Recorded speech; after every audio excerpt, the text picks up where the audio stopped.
Bonjour à tous, aujourd'hui on va faire des macarons faciles à la meringue française, une recette qui convient parfaitement aux personnes débutantes.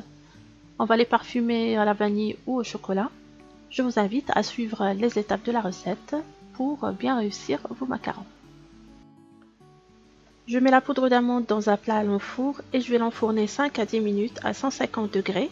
Cette étape est facultative mais ça permet de ressortir les saveurs, on aura donc un goût d'amande plus prononcé dans nos macarons.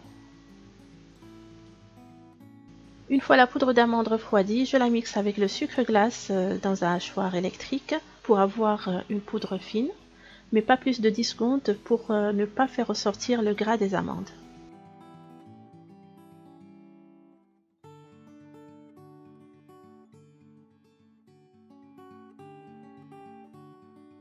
On passe le tout au tamis et à ce moment-là qu'on ajoute soit les graines de vanille si on veut faire des macarons à la vanille, ou le cacao en poudre si on veut faire des macarons au chocolat. On laisse de côté et on va passer à la préparation de la meringue. Je fais monter les blancs en neige en ajoutant le sucre petit à petit, donc en 3 fois. Et on va continuer à battre jusqu'à formation du fameux bec d'oiseau. On doit avoir une meringue ferme et brillante. Si vous comptez faire des macarons qui soient colorés, donc vous pouvez ajouter le colorant alimentaire à cette étape.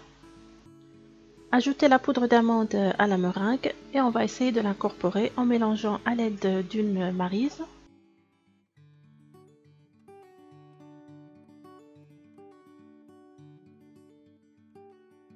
Il faut continuer à macaronner, c'est-à-dire mélanger cette préparation pour obtenir un mélange brillant, lisse et qui forme un ruban en retombant.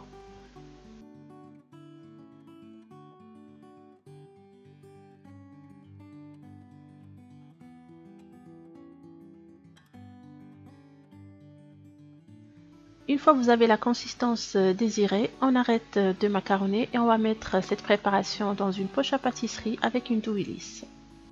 Sur une plaque habillée en papier sulfurisé, vous faites des petits ronds de pâte en laissant assez d'espace entre eux. Pour avoir des coques de la même taille, vous pouvez vous aider des gabarits à imprimer disponibles sur le site. Le lien est sous la vidéo.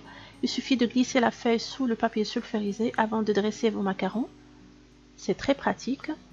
Soulevez la plaque légèrement et lâchez-la afin d'éliminer les bulles d'air. Cela permettra à vos coques de ne pas craquer à la cuisson.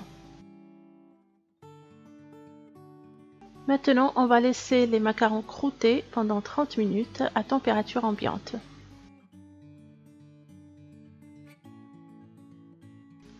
Je prépare la ganache, j'ai coupé le chocolat en morceaux, je l'ai disposé dans un récipient. Je verse dessus la crème bouillante.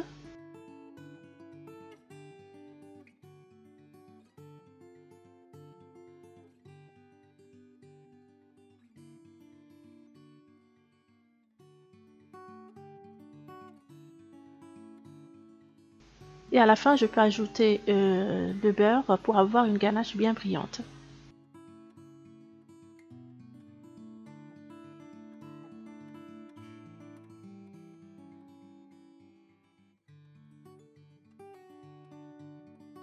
On va réserver au réfrigérateur afin de raffermir la ganache.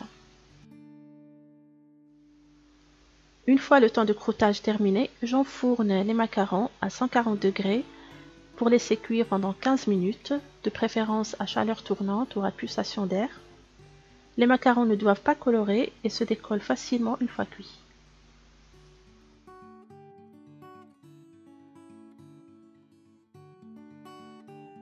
Une fois les coques refroidies, vous les décollez du papier sulfurisé et vous les assemblez deux par deux. Puis vous les garnissez de ganache à l'aide d'une poche à douille.